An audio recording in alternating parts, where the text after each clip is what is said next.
So the Colts have Fever players out. Sophie was not there, but they give everyone jerseys, and Caitlin Clark, grew up in Iowa, is a Chiefs fan, refused to wear the Colts jersey. She just held it up like this.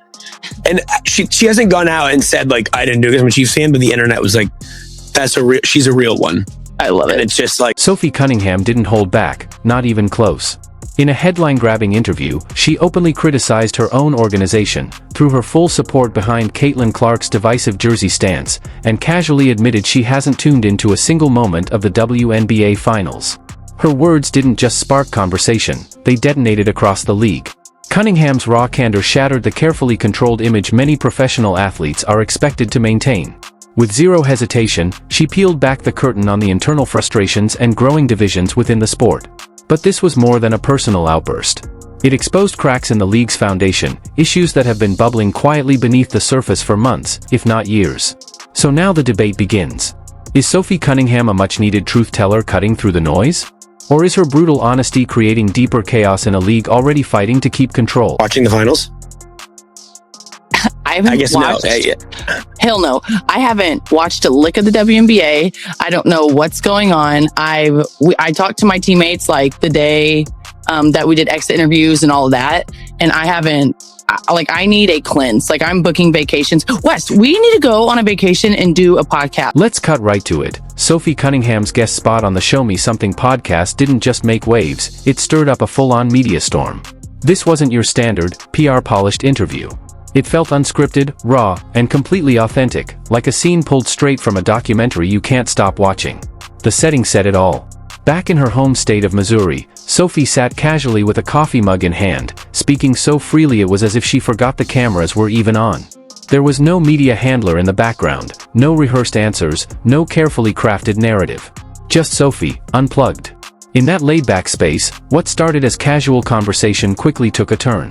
She moved from charming stories about life in Missouri to unfiltered takes on the hottest topics in women's basketball, and yes, Caitlin Clark was right in the crosshairs.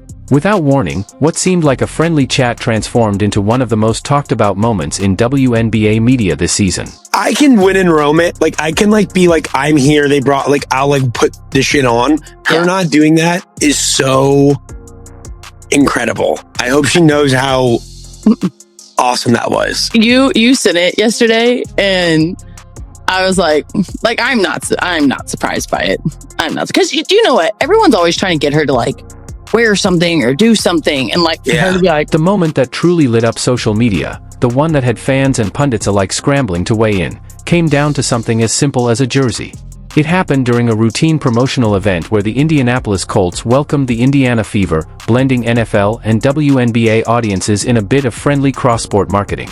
As part of the event, each Fever player was handed a custom Colts jersey for a group photo, nothing unusual.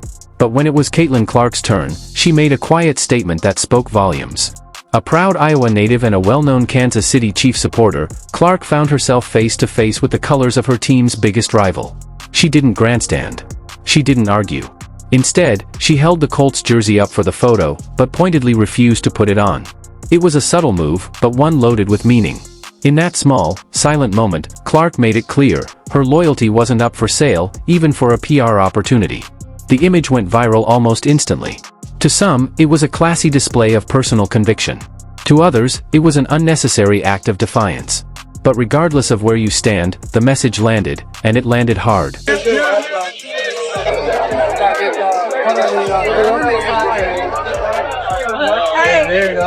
Backlash, and the celebration, came almost instantly. That quiet moment of defiance from Caitlin Clark sent shockwaves through social media. Within hours, it had become the focal point of online debate, with fans and critics alike analyzing every frame of the photo, every angle of her gesture. For her supporters, it was a bold, refreshing refusal to play the corporate game, a reminder that loyalty still matters in an era of branding and optics. They praised her for staying true to her roots, calling it a standout moment of integrity. Memes flooded timelines. Comment sections exploded. In a matter of hours, Clark's choice had overshadowed the entire event. And then, right in the thick of the buzz, Sophie Cunningham added her voice, and she didn't hold back. With the kind of candid energy only Sophie can deliver, she lit up when asked about it. "That was awesome," she said without hesitation. "I really hope Caitlin knows how cool that was." Then came the laugh, relaxed, familiar, and telling. "I'm not even surprised by it.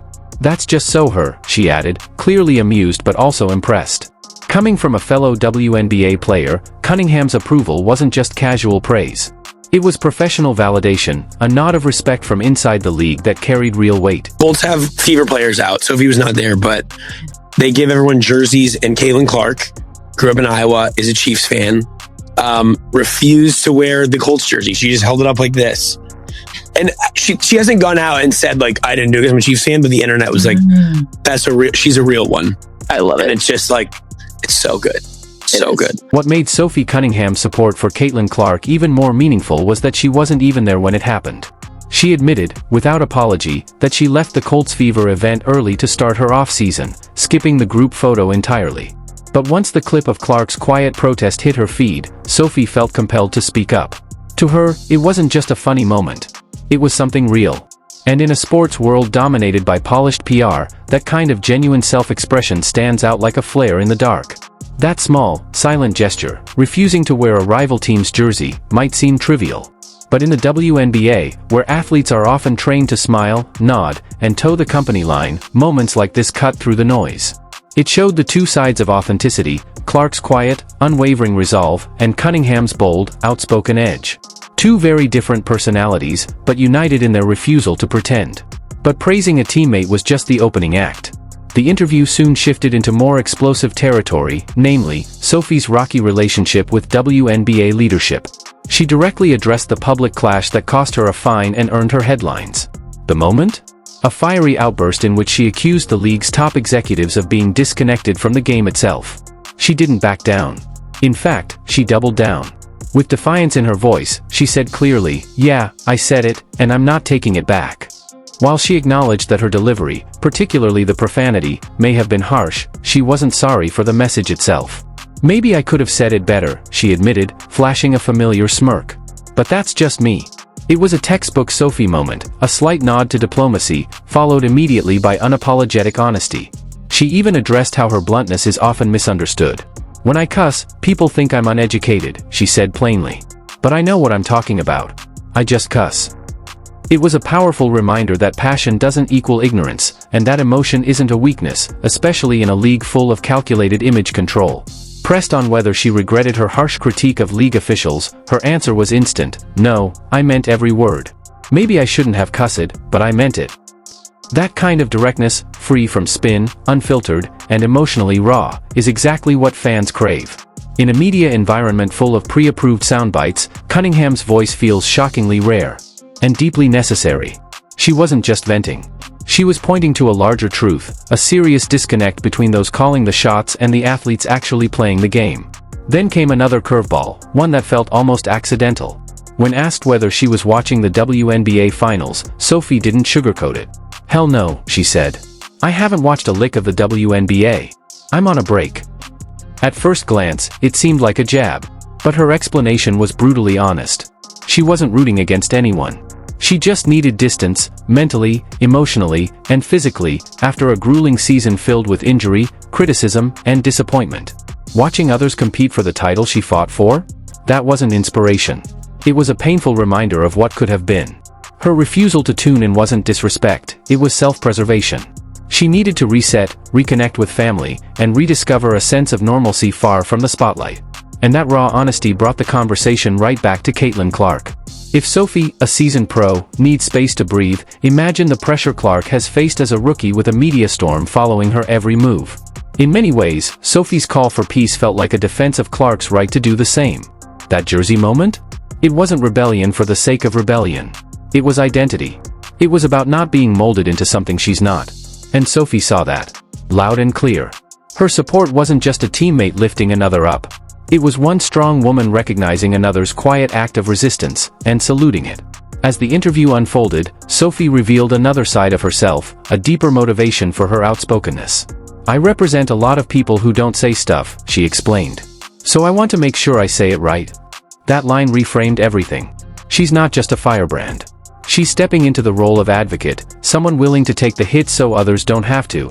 And with that, she circled back to her most controversial claim: that many league executives, despite being strong on the business side, simply don't understand the game itself. She didn't soften the statement. She clarified it. She wasn't attacking character, she was pointing out a dangerous gap in knowledge, a disconnect that impacts every player's career. That's the essence of the Sophie Cunningham brand: bold, brash, and deeply grounded. Equal parts small-town realness and hard-earned authority. She can move from dismantling league politics to cracking jokes about winter fashion, and somehow make it all feel completely natural. 1 minute, she's demanding systemic change. The next, she's gushing about her off-season goals, including a personal wardrobe transformation. "I'm done with sweatshirts," she laughed. "I want to look feminine and bougie." Her holiday plans? A trip to New York City. Priority number 1? Buy a peacoat. And that's the magic of Sophie. She's complex, dynamic, and impossible to pigeonhole. Her honesty isn't just about confrontation, it's about showing every side of what it means to be a modern athlete. Later in the interview, she casually dropped a story about her recovery from a knee injury. In typical Sophie fashion, she ditched her leg brace weeks before her doctor gave the green light. "I'm not patient," she shrugged. And when the doctor finally examined her and was stunned by her fast recovery, her only response was, "Say less." That story sums her up perfectly: bold, a bit reckless, but always backing it up with results. And then came the final question. Did she regret having a reputation for being too blunt? She paused, a rare, quiet moment. Then came the answer, firm and certain: "No. I'm proud of speaking up. Someone has to." And that's the legacy Sophie Cunningham is carving out in real time. Call her too outspoken, too intense, or too rebellious, but don't ignore what she's doing. She's giving voice to truths that others are afraid to say. And in doing so, she's changing the conversation around what it means to be a leader in professional sports. This wasn't just an interview. It was a raw, unfiltered look behind the scenes of a league under pressure, and a bold reminder that authenticity still matters. What's your take? Was Sophie's interview a breath of fresh air, or a step too far?